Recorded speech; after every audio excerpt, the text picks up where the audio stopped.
Hello नमस्कार साथियों, मैं जेके चौरसिया स्वागत करता हूं भविष्य के सभी इंजीनियर साथियों का आपके अपने चैनल एक्सीलेंट गुरुकुल में। प्यारे दोस्तों, हम लोग पढ़ रहे हैं पॉलिटेक्निक प्रवेश परीक्षा 2021 और इसमें हम लोग पढ़ रहे हैं केमिस्ट्री का अध्याय 2 जो आपका है द्रव्य। तो द्रव्य में साथियों हम लोगों ने 2 क्लास हो चुकी है और ये हमारा तीसरा क्लास है। तो आपने फर्स्ट और सेकंड क्लास को अगर अभी तक नहीं देखा तो आप उसको जाके प्ले लिस्ट से देख ले। दोस्तों हम सभी का लक्ष्य है अब की बार सबके सपने हों साकार। साथ ही साथ साथियों आप लोगों को एक्सीलेंट गुरुकुल फ्री वीडियो एवं फ्री पीडीएफ नोट अपने टेलीग्राम ग्रुप पर प्रदान कर रहा है। तो आप लोगों हमारे चैनल को सब्सक्राइब कर लीजिए, साथ ही साथ अपने मित्रों अपने सहपाठियों में इसे ज़्यादा से ज़्यादा शेयर कर दें। तो चलिए हम लोग स्टार्ट करते हैं। दोस्तों आज हम पढ़ेंगे द्रव्य का वर्गीकरण, यानी द्रव्य को कितने भागों में बांटा गया है। तो जो साथियों आपका होता है रासायनिक संघटन के आधार पर द्रव्य को निम्न प्रकार से वर्गीकृत किया गया है। जैसे आपका द्रव्य है तो द्रव्य में 2 हो जाएंगे। क्या आपका एक हो जाएगा शुद्ध पदार्थ, दूसरा हो जाएगा अशुद्ध पदार्थ, या इसी को हम कहते हैं मिश्रण। इसी को हम क्या कहते हैं मेरे दोस्त? मिश्रण। अब शुद्ध पदार्थ में आपका 2 आ जाता है, तत्व और यौगिक। और अब तत्व में 3 आ जाते हैं, धातु, आधातु और उपधातु। साथ ही साथ मेरे दोस्त आपका जो अशुद्ध पदार्थ या मिश्रण है उसके भी दो भाग आ जाते हैं। पहला आपका हो जाता है समांगी मिश्रण और दूसरा आपका आ जाता है विषमांगी मिश्रण। तो आइए हम लोग एक एक चीजों को, शुद्ध पदार्थ क्या होता है, तत्व क्या है, यौगिक क्या है, इसके बारे में विस्तार से अध्ययन करते हैं।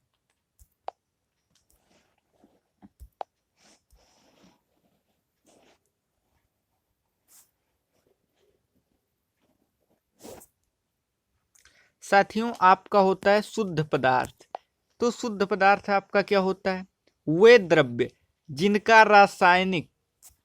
रासायनिक संगठन निश्चित होता है, जिनका रासायनिक जो संगठन होता है, संगठन निश्चित होता है और शुद्ध पदार्थ अथवा शुद्ध द्रव्य कहलाते हैं।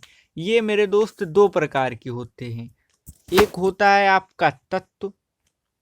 तो तत्व के बारे में हम लोग पढ़ते हैं। तो तत्व आपका एलिमेंट क्या होता है? वो द्रव्य जो केवल एक ही प्रकार के परमाणुओं से मिलकर बने होते हैं, अथवा आप कह सकते हो कि जो किसी भी विधि से 2 या 2 से अधिक भिन्न गुणों वाले पदार्थों में विभाजित नहीं किए जा सकते और ना ही उससे बनाए जा सकते हैं, तत्व कहलाते हैं।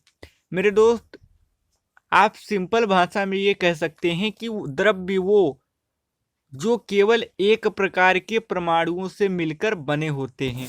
जैसे आपका है लोहा, मरकरी, कॉपर, ऑक्सीजन आदि। तो ये सब क्या है? आपके तत्व हैं, एलिमेंट हैं। अब ये एक ही प्रकार के परमाणुओं से मिलकर बने हैं। जैसे मान लीजिए जो लोहे के कण होंगे, जो लोहे का परमाणु होगा, वो उसमें सभी कैसे होंगे? सब एक प्रकार के होंगे, यानी सब लोहे के छोटे छोटे कण होंगे। तो इसी प्रकार हम कह सकते हैं ये जो Fe बनेगा, लोहा बनेगा, ये केवल एक ही प्रकार के परमाणुओं से मिलकर बने होते हैं, इसीलिए इन्हें हम तत्व कहते हैं। अगला हम लोग देखते हैं।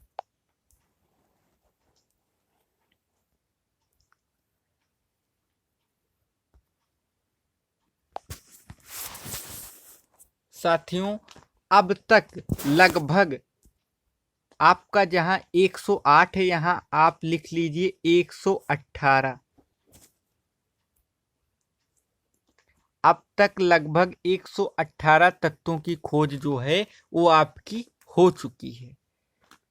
ये आप लोग नोट कर लेंगे कहीं पर भी कि अब तक जो है आप का 118 तत्वों की खोज हो चुकी है।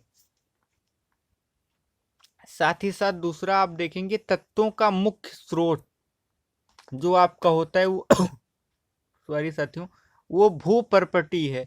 और भूपर्पटी में सर्वाधिक पाए जाने वाला जो तत्व है वो ऑक्सीजन है, जो कि एक आधातु है। तो आप नोट कर लेंगे, अगर आप में मान लीजिए ऑप्शनल आ जाता है कि एक आधातु है तो आप ऑक्सीजन पे टिक कर देंगे। एल्युमिनियम जो है आपका, ये भूपर्पटी में पाए जाने वाला सर्वाधिक धातु है, तो इसको भी आप इंपॉर्टेंट पॉइंट समझ के कहीं भी नोट कर लेंगे, क्योंकि ऐसे क्वेश्चन आपके एग्जाम में आएंगे। तत्वों को उनके गुण धर्मों में समानता के आधार पर 3 भागों में विभाजित किया गया है। अब आइए हम लोग देखते हैं। अब पहला आपका आ जाता है तत्व जिनमें धात्विक चमक मतलब मेरे दोस्त धातुओं में जो चमक होती है, जो उनके देखने पर हमें चमकीला महसूस होता है, वो जैसे उच्च उष्मा चालकता, उच्च विद्युत चालकता, आघात वर्धनीयता। अब आप समझेंगे उच्च उष्मा चालकता का अर्थ ये है मेरे दोस्त कि इसमें जो उष्मा का आदान प्रदान है वो बहुत तेजी से होता है। उच्च विद्युत चालकता मतलब ये जो विद्युत के भी अच्छे चालक होते हैं। आघात वर्धनीयता मतलब आप इसको जब पीटेंगे तो इसके आकार में वृद्धि हो जाएगी, आप आघात करेंगे तो ये बढ़ेंगी, इसीलिए इन्हें कहेंगे हम आघात वर्धनीयता। तथा तनन सामर्थ्य आदि के गुण पाए जाते हैं, तो उनको हम कहते हैं क्या, धातु कहते हैं, मेटल कहते हैं। अब उदाहरण के लिए आपका आ जाता है तांबा Cu, लोहा Fe, चांदी का होता है Ag, पारा Hg, जस्टा Zn आदि जो हैं आपके, ये क्या हैं, ये धातु हैं। अब आइए हम लोग आगे चलते हैं।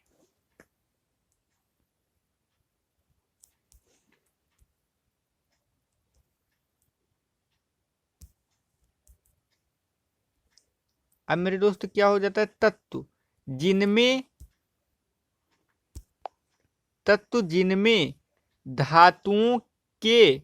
धातुओं से विपरीत जो होते हैं वो गुण धर्म पाए जाते हैं, यानी जो उनकी क्वालिटी है वो धातुओं के विपरीत पाई जाती है, तो उसको हम क्या कहते हैं, उसको हम कहते हैं कि ये आधातु है। अब धातुओं के विपरीत क्या, तो धातुओं में क्या पाई जाती थी मेरे दोस्त, विद्युत उष्मा का अधिक चालक होता था, तो आधातु चालक नहीं होंगे। वो आघात वर्धनीयता का गुण होता था तो आधातु में नहीं होंगे। उच्च उष्मा चालकता होता था, उच्च विद्युत चालकता का गुण होता था, तो इसमें नहीं होंगे। अब उदाहरण के लिए जैसे आपका क्या है, सल्फर, फिर आपका है phosphorus, carbon, iodine, hydrogen, oxygen, chlorine, bromine आदि। तो इतने आपके क्या हैं मेरे दोस्त, आधातु हैं। अब आधातु को हम कहते हैं इंग्लिश में नॉन मेटल, यानी मेटल नहीं। अब आइए हम लोग अगला पॉइंट, वो तत्व जिनके गुण धर्म यानी उनकी क्वालिटियां जो होती हैं वो धातु और आधातुओं के बीच में होती है, तो उसको हम क्या कहते हैं, उपधातु कहते हैं। और उदाहरण के लिए आपका क्या है, जर्मेनियम, आर्सेनिक, एंटीमनी आदि उपधातुएं हैं। तो अब आप इस पॉइंट को नोट कर ले कहीं भी कि जर्मेनियम, आर्सेनिक, एंटीमनी अगर आपके ऑप्शन में कहीं भी दिखता है और आपका क्वेश्चन पूछता है कि इनमें से कौन उपधातु है, तो आप इसको याद रखेंगे। चलिए मेरे दोस्त अगले इंपॉर्टेंट पॉइंट की तरफ।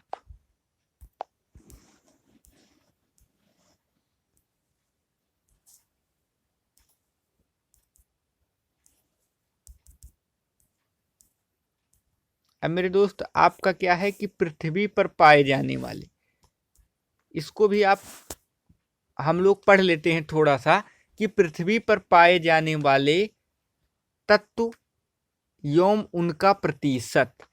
जैसे आपका तत्व है और भूपटल में प्रतिशत है, फिर तत्व है, फिर भूपटल में प्रतिशत है। तो आइए हम लोग इसको एक तरफ से पढ़ते हैं। ऑक्सीजन, ऑक्सीजन का आपका होता है 49.9, ठीक।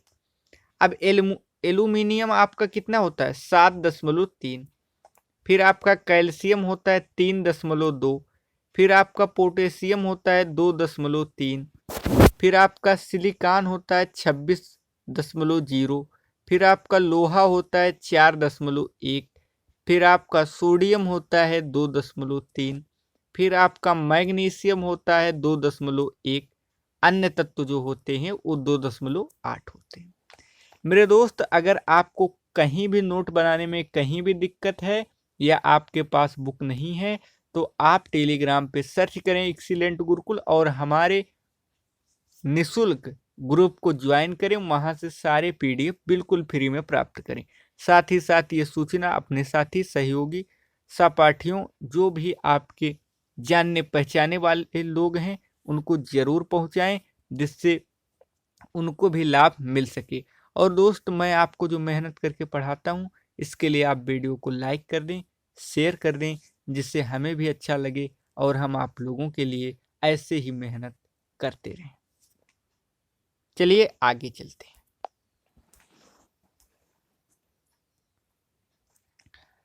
अब मेरे दोस्त आपका होता है सामान्य, सामान्य मानव शरीर में तत्वों की प्रतिशतता। सामान्य मानव शरीर में तत्वों के प्रतिशतता, तत्व आपके हैं प्रतिशत। तो चलिए देखते हैं। ऑक्सीजन जो होता है वो होता है कितना 65.0। कार्बन आपका होता है 18.0। आपका हाइड्रोजन होता है 10.0। नाइट्रोजन 3 हो गया, कैल्शियम 2 हो गया और फास्फोरस 1 हो गया। इसी प्रकार आपका क्या हो गया पोटेशियम। पोटेशियम जो आपका हो गया 0.35। सल्फर आपका हो गया 0.25। सोडियम आपका हो गया 0.15। क्लोरीन आपका हो गया 0.15, ठीक। मैग्नीशियम आपका हो गया 0.05। लोहा आपका हो गया 0.04 और अन्य तत्व जो आपके हो गए वो 0.046। अब हम बात करते हैं यौगिक की, कंपाउंड की। आइए हम लोग देखते हैं कंपाउंड क्या होता है मेरे दोस्त। तो कंपाउंड यानी यौगिक, वे पदार्थ जो 2 या 2 से अधिक तत्वों के निश्चित अनुपात में, यानी एक निश्चित अनुपात में रासायनिक संयोग से बनते हैं। अब आपको निश्चित अनुपात क्या है तो अभी हम आपको बताते हैं। यौगिक कहलाते हैं, जैसे आप H2O है, आपका जल है, तो 2 तत्वों का हाइड्रोजन और ऑक्सीजन से मिलकर बना हुआ, ये 2 तत्वों से मिलकर बना हुआ कौन कौन सा आपका हाइड्रोजन और ऑक्सीजन।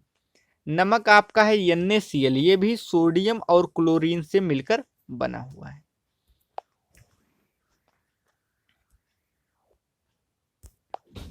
यौगिकों के गुणधर्म उनके अवयवों के गुणधर्म से भिन्न होते हैं। यानी जो यौगिक होते हैं उनके गुणधर्म क्या होते हैं, उनके अवयवों, जैसे मान लीजिए हाइड्रोजन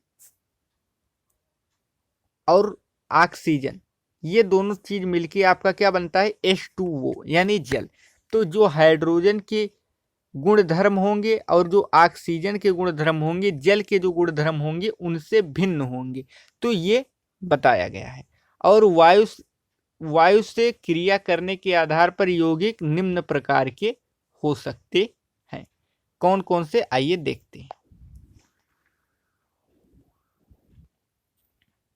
साथियों पहला आपका होता है उत्फुल्ल पदार्थ, वे क्रिस्टलीय यौगिक जो वायु में रखने पर अपना कुछ तथा संपूर्ण क्रिस्टलीय जल वायु को दे देते हैं और उत्फुल्ल पदार्थ बना लेते हैं। जो अपना क्रिस्टलीय जल होता है वो वायु को दे देते हैं। जैसे आपका हो गया फेरस सल्फेट, फिटकरी आपका हो गया, और धावन सोडा, ये सब आपके क्या है, उत्फुल्ल पदार्थ हैं। अगला क्या है साथियों आपका, अगला आपका होता है आर्द्रताग्राही।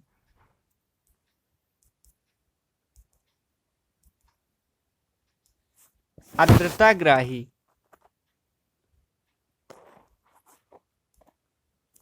आर्द्रताग्राही वो यौगिक जो नम वायु में रखने पर वायु से नमी ग्रहण करके हाइड्रेट या हाइड्रा ऑक्साइड बनाते हैं, परंतु संतृप्त विलयन का अर्थ होता है मेरे दोस्त वह विलयन जिनमें यौगिक की और अधिक मात्रा न घोली जा सके, नहीं बनाते, मतलब संतृप्त विलयन नहीं बनाते, वही कहलाते हैं क्या, आर्द्रताग्राही पदार्थ। जैसे निर्जल कॉपर सल्फेट, बुझा हुआ चूना तथा निर्जल सोडियम कार्बोनेट, ये सब क्या है आपके आर्द्रताग्राही पदार्थ हैं।